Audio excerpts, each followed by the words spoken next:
Average की तरह काम करता है। मैंने बताया था कि sum of the observation upon number of the observation, ठीक है। तो मतलब सारे टर्म्स को ऐड करके और नंबर ऑफ टर्म से डिवाइड किया जाता है, ठीक है। फार्मूला भी मैंने बताया था, तो एक बार देख लेते हैं। जैसे एक्स बार अगर ले लिया जाए मीन, तो सिग्मा एक्स आई, ठीक है, sigma x I F I मैंने बताया था I equal to 1 to F, इस तरह से, ठीक है। उसके बाद नंबर ऑफ टर्म से डिवाइड भी किया जाता है, तो 1 अपॉन एन लिया जाता है, ठीक, ये फार्मूला लिया था। चलिए एक क्वेश्चन हम देखते हैं। क्वेश्चन देखते हैं, उसको सॉल्व करते हैं, ठीक है।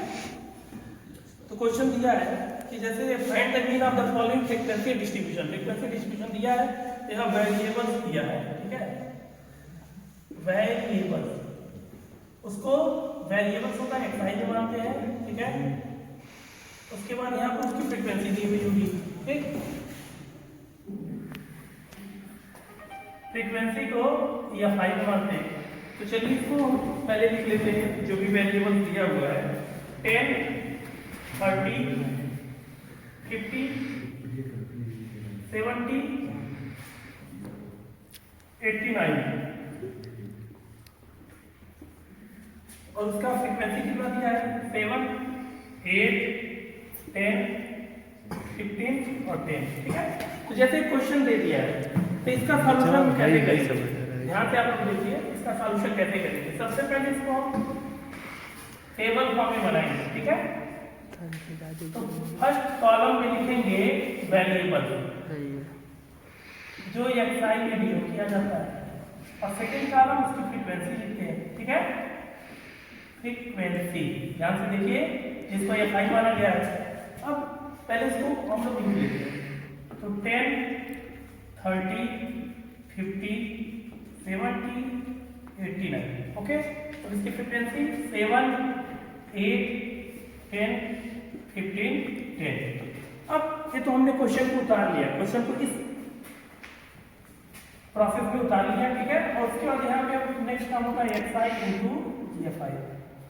इस कॉलम को थोड़ा सा बढ़ा दे रहे हैं, ठीक है, क्योंकि मल्टीप्लाई भी करना पड़ेगा तो थोड़ा बढ़ेगा। तो एक्सआई इंटू एफआई, मतलब एफआई यहाँ दिया है वैल्यू और एफआई की वैल्यू यहाँ दी है, तो उसको हम क्या करते हैं, मल्टीप्लाई करते हैं। तो 10 into 7 equal to 70, 30 into 8 equal to 240, 50 into 10 equal to 500, 170 into 15 equal to 105 होता है। 15 से 1 105 और 0 उसमें इंक्लूड कर देंगे, तो 1050 हो जाएगा। फिर 89 इंटू 10 इक्वल टू 890। अब एक बॉक्स यहाँ बढ़ा देंगे और फ्रीक्वेंसी में भी एक बॉक्स बढ़ा देंगे, क्यों, क्योंकि फ्रीक्वेंसी जो होता है नंबर ऑफ टर्म्स होता है, उसको ऐड कर दिया जाता है। तो सिग्मा या फाइव होती है, सिग्मा में क्या होता है, सम ऑफ ऑल टर्म्स, जो सिग्मा वैल्यू निकले मतलब सारे क्या टर्म्स को जोड़ देना। तो जोड़ते हैं 15 और 10 25, 25 10 35, 35 7 43, 43 7 50, 50 आ गया। अब इसको हम लोग कैलकुलेट करते हैं, तो लास्ट डिजिट का लास्ट डिजिट जोड़ते हैं 0 0 0, ठीक। फिर सेकंड डिजिट जोड़ते हैं 10 की प्लेस वैल्यू 7 4 11, 11 5 16, 69 25, 25 और कैरी आ गया हमारा 2। अब थर्ड टर्म को जोड़ते हैं, तो 2 ऑलरेडी कैरी है, 2 2 4, 4 5 9, 9 8 17, 17 को 7 और कैरी हो गया 1। फिर फोर्थ टर्म यहाँ पे 1 है, मतलब 1000 डिजिट, 1000 में 1 कैरी है, तो 1 1 2 ये हो गया। इसको बोलते हैं सिग्मा एक्सआई इंटू एफआई, क्योंकि मल्टीप्लिकेशन मैंने किया। अब हम फार्मूला देखते हैं क्या, मीन, या तो डायरेक्ट ऐसे लिख सकते हैं मीन, या सिंबॉलिक फॉर्म में भी लिख सकते हैं, या mean equal to sum of observation, sum of observation upon number of observation. This is the formula that we will take. और सम ऑफ ऑब्जर्वेशन हमारा अगर सिंबॉलिक में लिखते हैं सिग्मा एक्सआई एफआई अपॉन ये क्या है सिग्मा एफआई, तो कितना आया 2750 एंड अपॉन 50। अब देखिए लास्ट में 0 0 है ना, तो 0 से 0 को मैंने क्या कर दिया, कैंसिल आउट कर दिया। अब यहाँ आ गया 275/5, ठीक। अब इसको डिवाइड करते हैं, 5 5 जा 25, 2 रिमाइंडर बचा, तो रिमाइंडर फिर उसका 5 को हम कैरी आउट करा लेंगे, 25 हो जाएगा।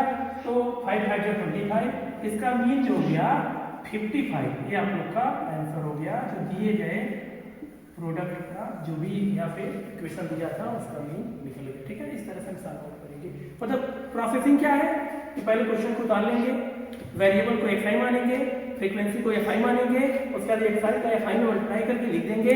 फिर क्या करेंगे, इसमें fi फ्रीक्वेंसी को ऐड करते हैं और फिर जो xi to fi आता है फ्रीक्वेंसी और वेरिएबल्स का मल्टीप्लिकेशन उसको भी ऐड करते हैं, सिग्मा के फॉर्म में लिखते हैं और क्या पूरे एडिशन को फ्रीक्वेंसी से डिवाइड कर देते हैं फार्मूला का यूज करके और हमारा मीन निकल जाता है। ठीक है, अभी देखिए इसमें आगे देखेंगे, अभी बीच में क्या होगा, वेरिएबल्स की वैल्यू निकालना रहेगा। जैसे f की वैल्यू या x में मान ले या a में मान ले, कोई भी वेरिएबल मान सकता है, तो उसमें अननोन टर्म्स की वैल्यू निकालनी रहती है। तो इसके बाद की वीडियो में हम लोग अननोन टर्म्स की वैल्यू निकालना सीखेंगे कि कैसे वो इक्वेशन बनेगा और उसका वैल्यू कैसे निकालते हैं।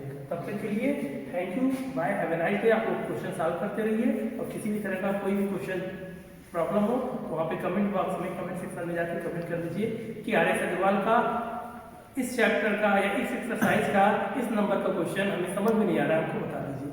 ठीक है, thank you, have a nice day.